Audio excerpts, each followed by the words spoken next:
So, this was Zombie Island. Somehow I'd been expecting something more sinister.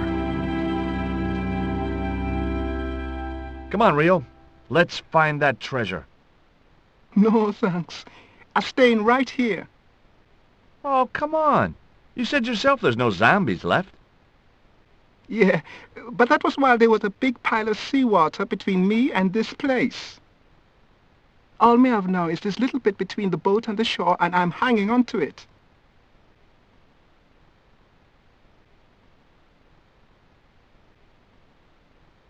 No, it can't be.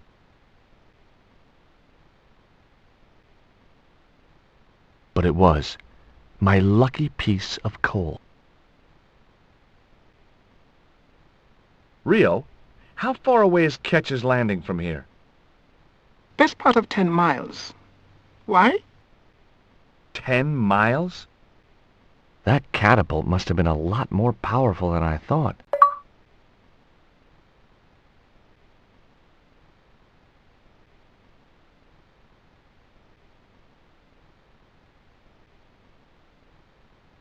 The cliff stopped me getting off the beach.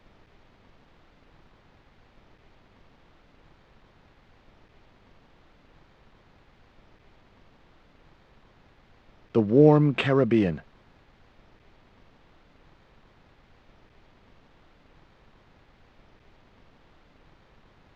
The cliff was steep, too steep to climb without handholds. And I couldn't find any. The sea looked inviting, but I was here to do a job.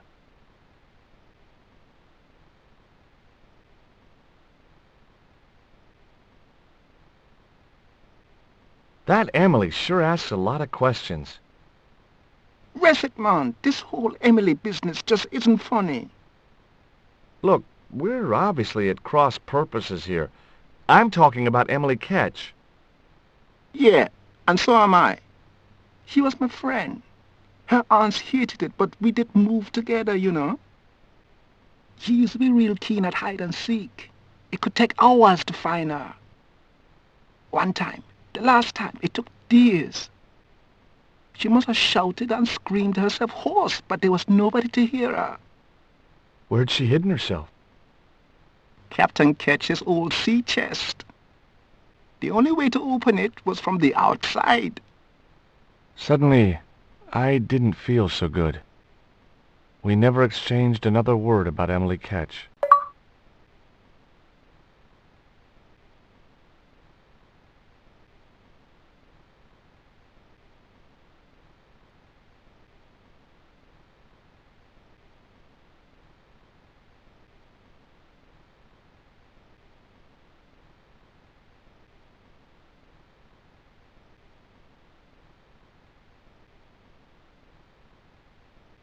The warm Caribbean. The sea looked inviting, but I was here to do a job.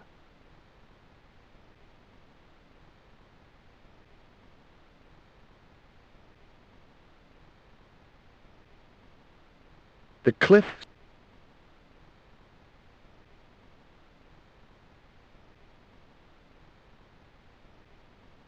was steep,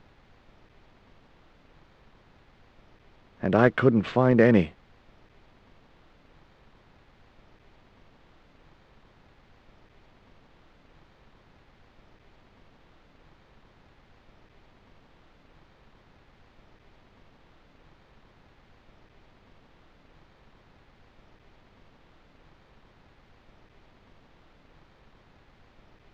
Rio's boat was strewn with fishing nets and tackle.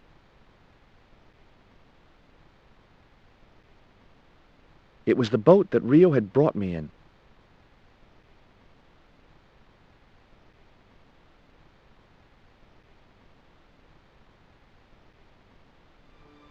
Could I borrow your net? Yeah, man, no problem.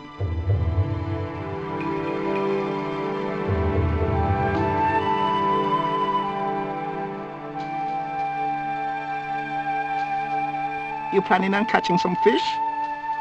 Nope. I'm after a big rock.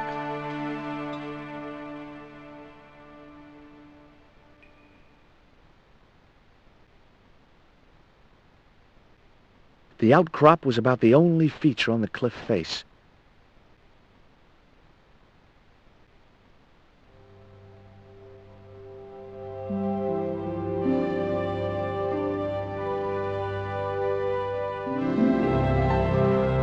Well, here I go. Wish me luck, Rio. Good luck, George. Watch out for the walking dead.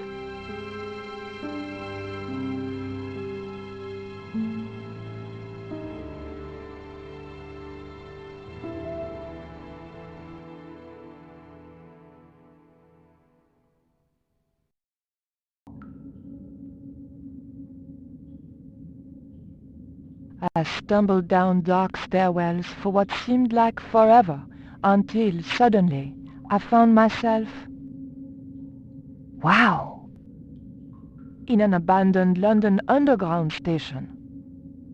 This place must have been closed down decades ago.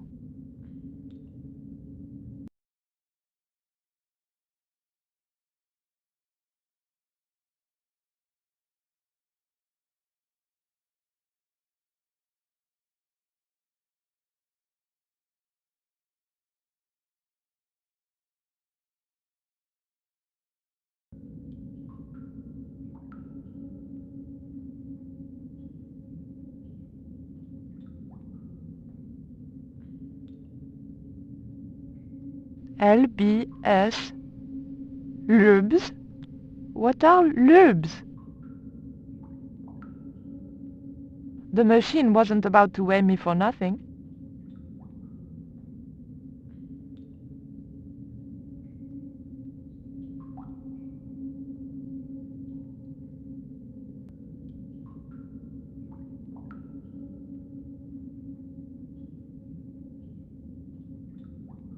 The machine needed to be fed a coin before it would operate.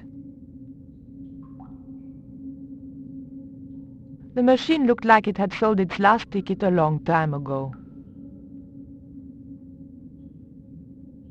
The machine... It was an old ticket machine. A sign read, Tickets 3D.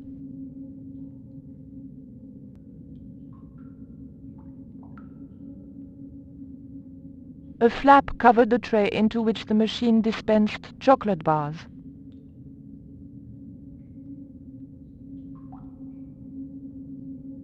It was a poster advertising holidays in Scotland.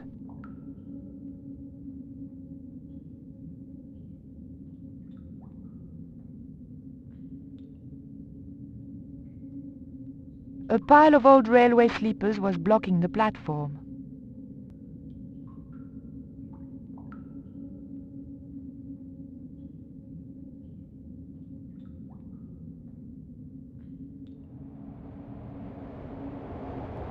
It was a maintenance cupboard.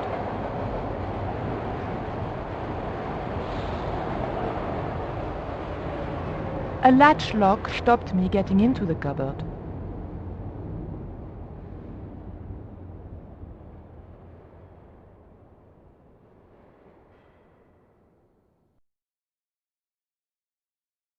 The blade of the dagger just fitted between the door and the soft wood frame. The door gave slightly, and then held firm. A latch lock.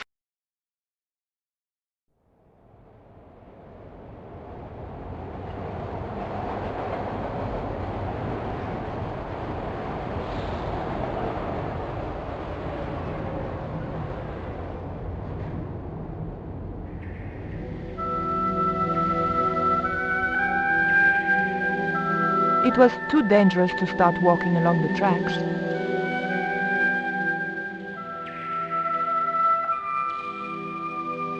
A warning sign saying high voltage convinced me to leave the lights alone.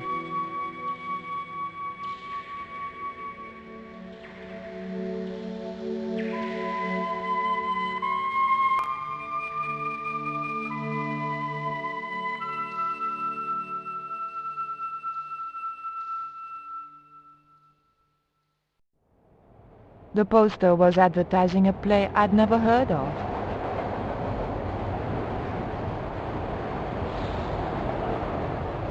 It was an old map of the London Underground.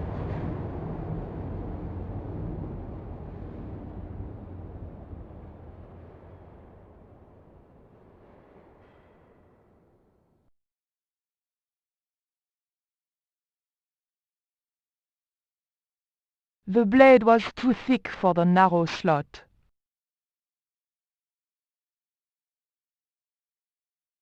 I didn't want to get the hair grip jammed in the slot.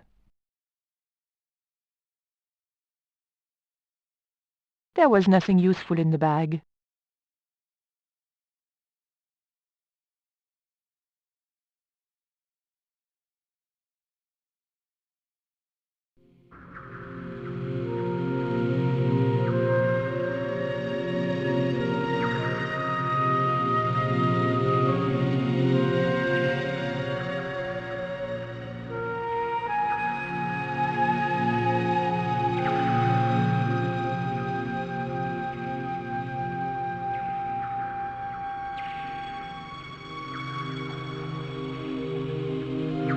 The machine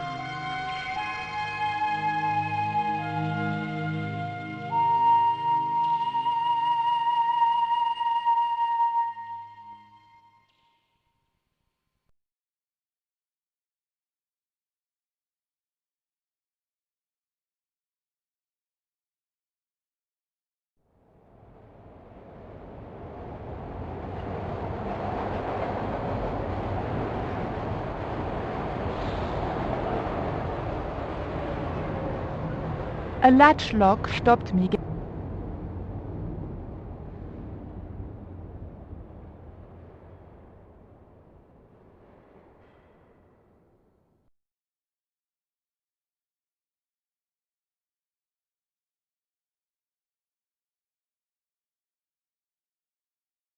It was a cup which caught rejected coins.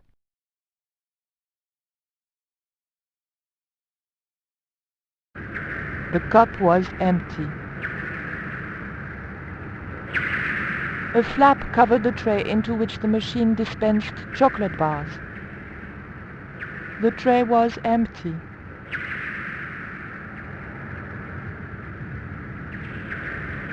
One D only was embossed below the coin slot. Something protruded slightly from the slot. The slot was much too thin for my fingers.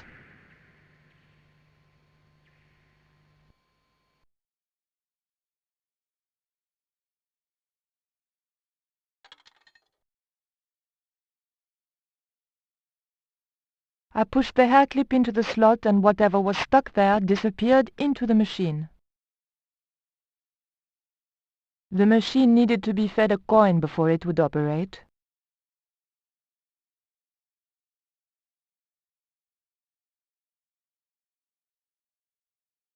I pulled out an old English penny. It was an old English penny coin. On one side was Britannia, managing to look both virginal and matronly. On the other was the head of King George VI, looking much the same. A flap covered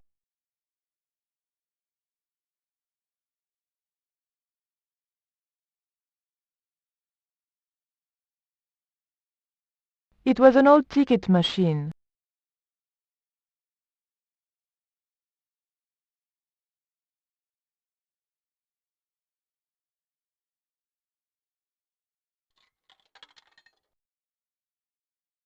An ancient bar of chocolate dropped into the tray at the bottom of the machine. And as a special bonus, the penny dropped through to the reject pocket.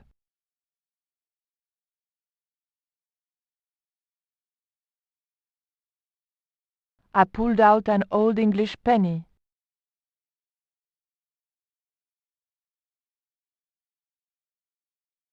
I took the ancient bar of chocolate. It was a very old bar of chocolate with a row of boys pictured on the wrapper.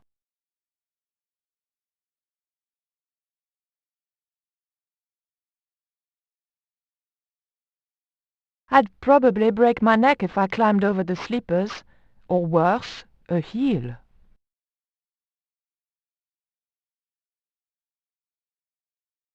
I'd probably break my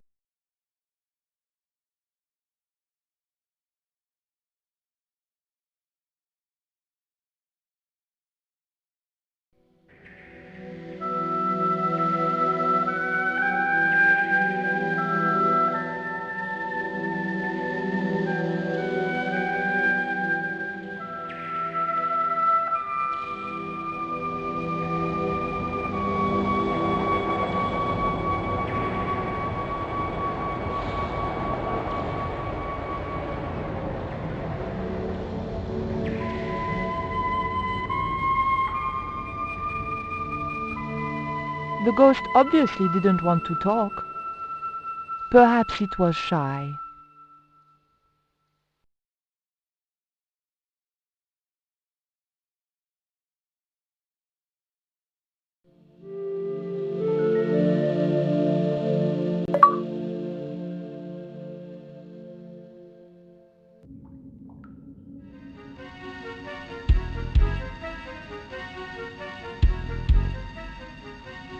Who the hell are you? Joey, is that you?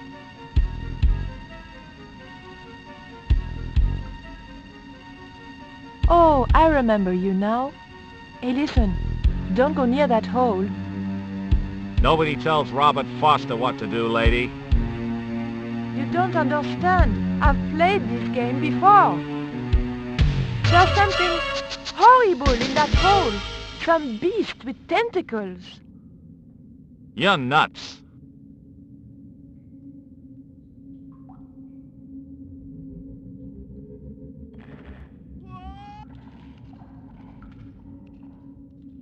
They don't make animations like that anymore.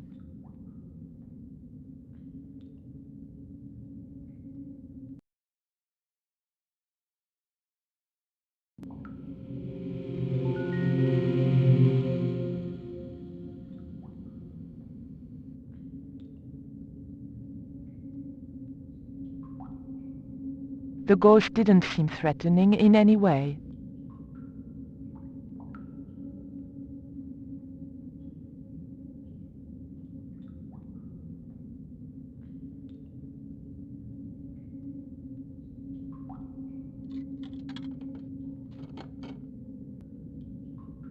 I put the old penny into the slot, the needle twitched rustily, and the machine spat out a card.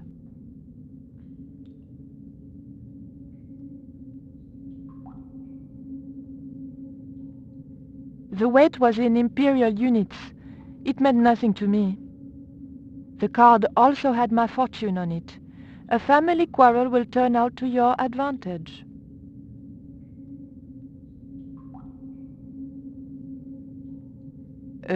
Non.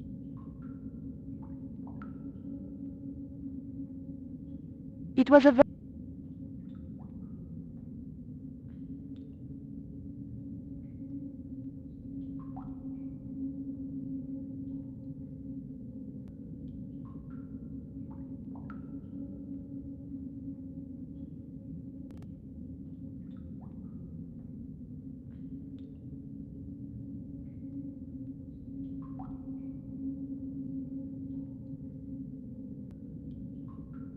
The blade of the dagger was too thick to...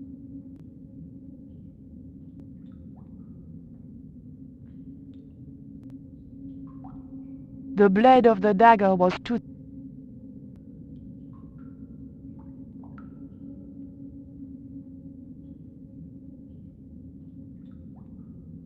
I remembered my student days when I regularly forgot my house keys. A wiggle with the thick cord between the frame and the lock, and the latch lifted.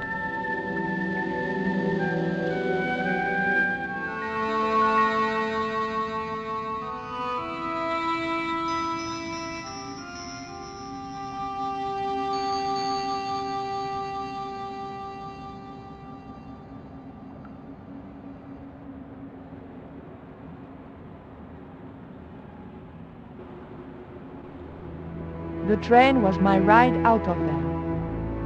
I could worry about not having a ticket when I got to the docks.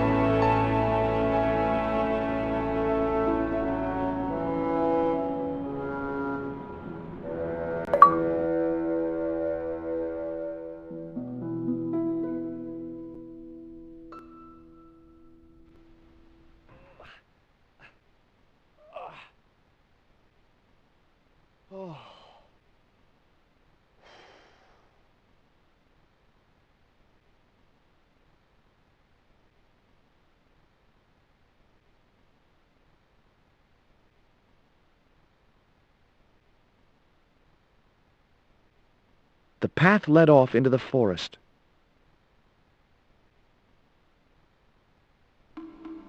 The path led off towards the center of the island.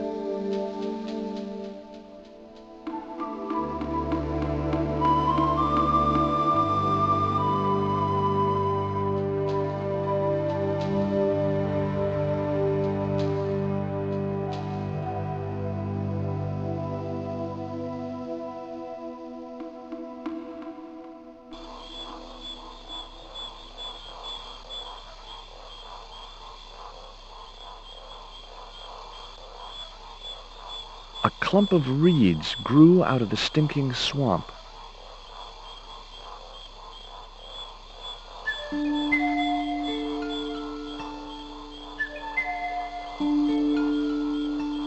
One reed was enough.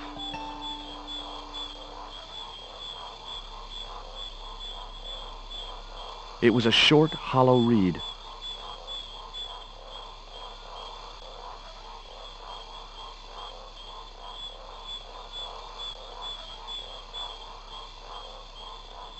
The end of the reed was too narrow for the dart to fit into.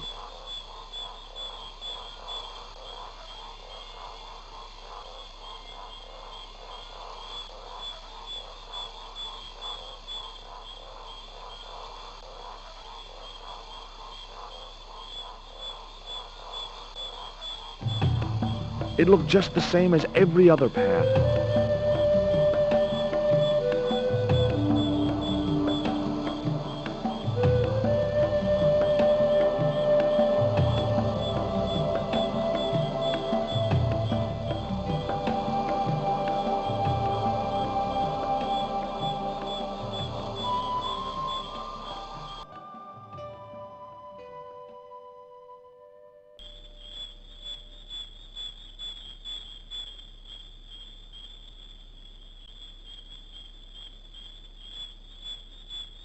There was something in that hole beneath the rock.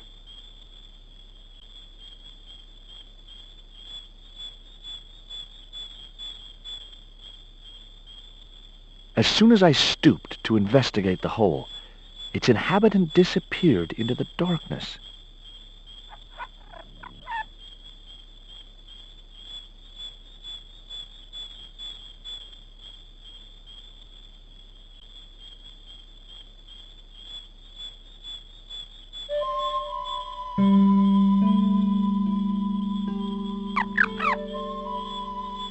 The end of the reed had been neatly bitten off. Now I knew what was living in there. A long-toothed, snarling, furry wild thing.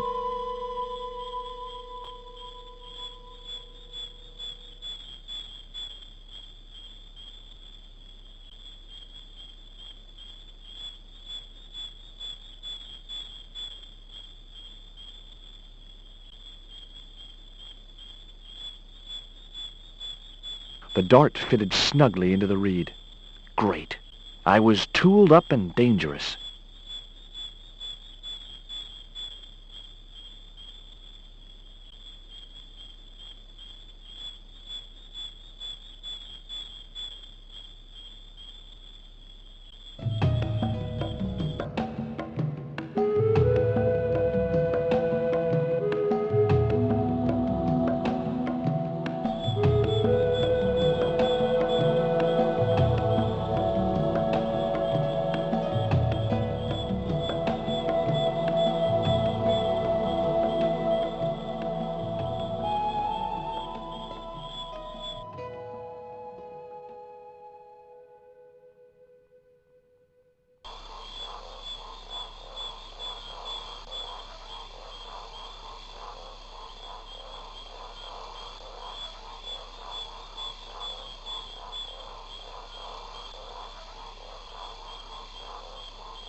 One of these paths had to lead out of the forest.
Now I was completely lost.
It was a stout, overhanging branch.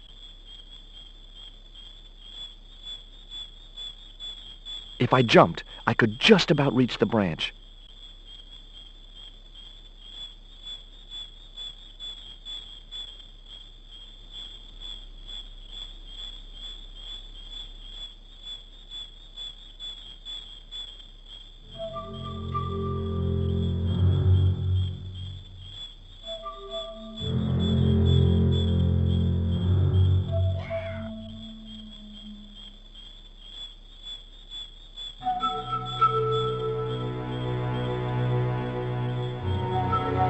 The boar's expression said, "Forget it, Stobbart."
Yet another path led off into the forest.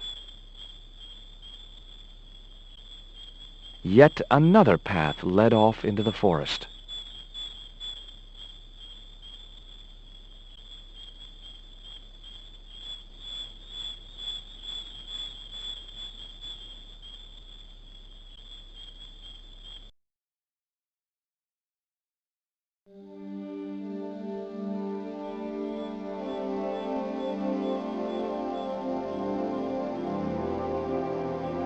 The rock was partially overgrown by creepers.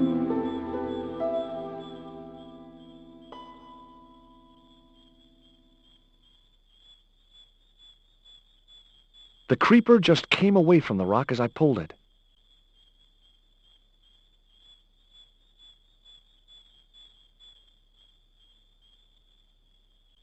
The creeper didn't look like it would hold my weight.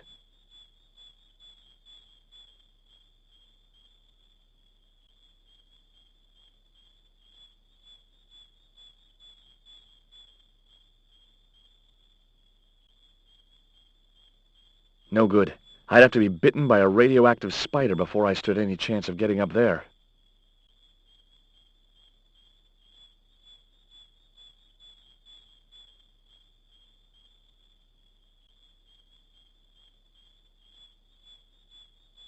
I could see no point in tying the net to the creepers on the rock.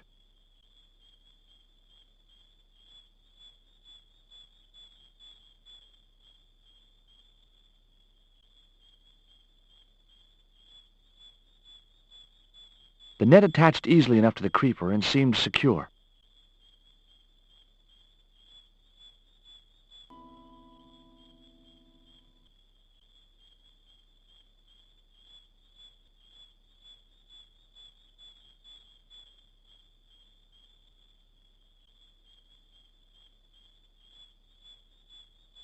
The marker wasn't going to stay attached to anything as thick as the creeper.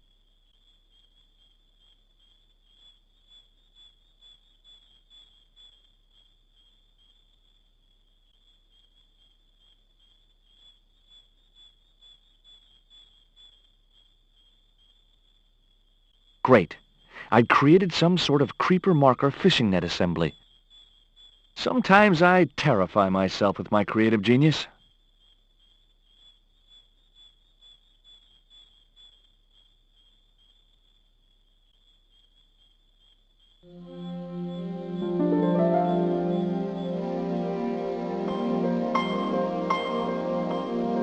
I'd successfully got the marker into a position near the top of the needle simply by using the kind of lateral thinking that can get you institutionalized.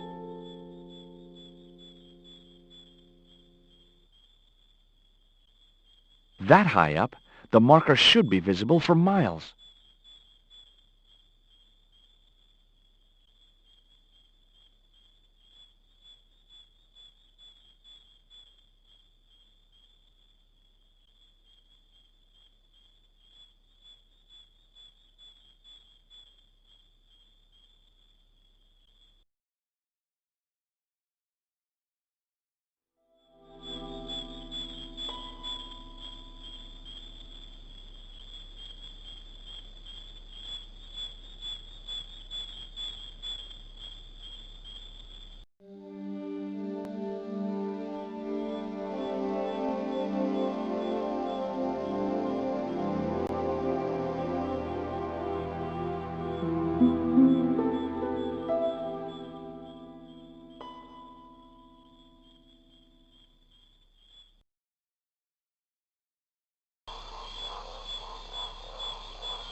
What is this? The magic forest of deja vu or something?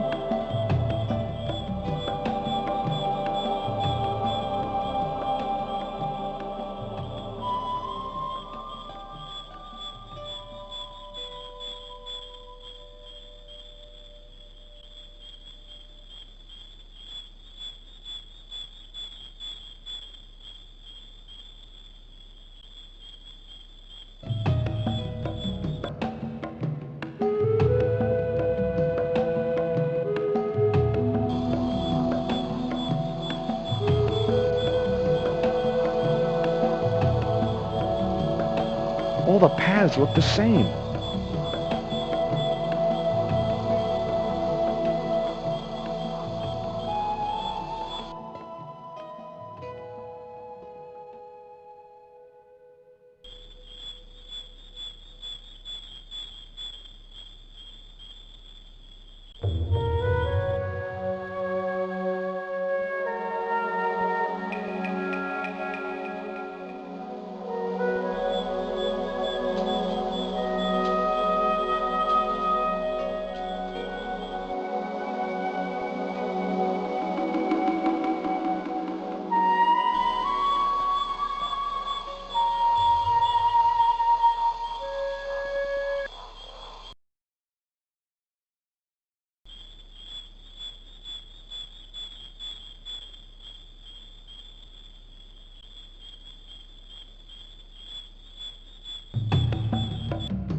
The hill I was on had reminded me of a camel's hump as I'd climbed up it.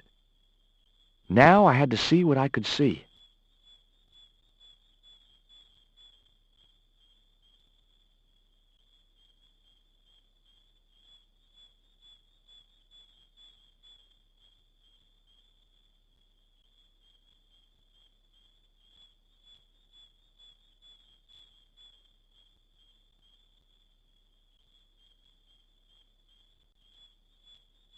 It was a good cave for hiding treasure in. Shame about the flooding problem.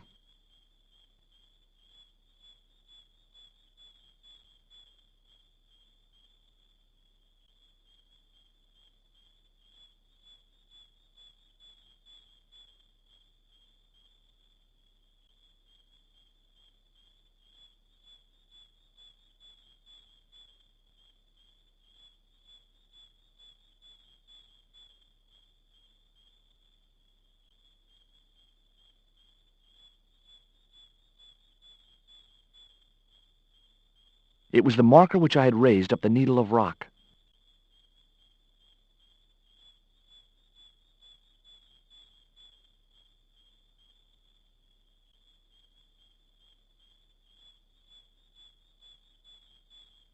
There was an enormous cave. Every tourist for the last 3 centuries must have been in that one. An ugly little cave. Didn't look like the sort of place you'd want to leave treasure.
Ketch could have hidden his treasure anywhere.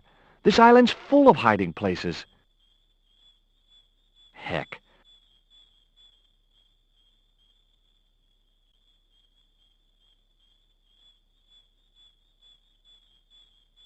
Heck. Ketch. Heck.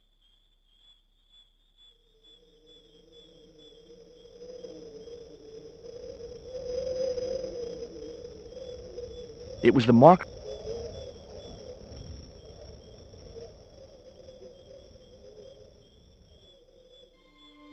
I could see the marker I had fastened on the rock down in the forest. And right in line with it, that had to be where Ketch had hidden his treasure.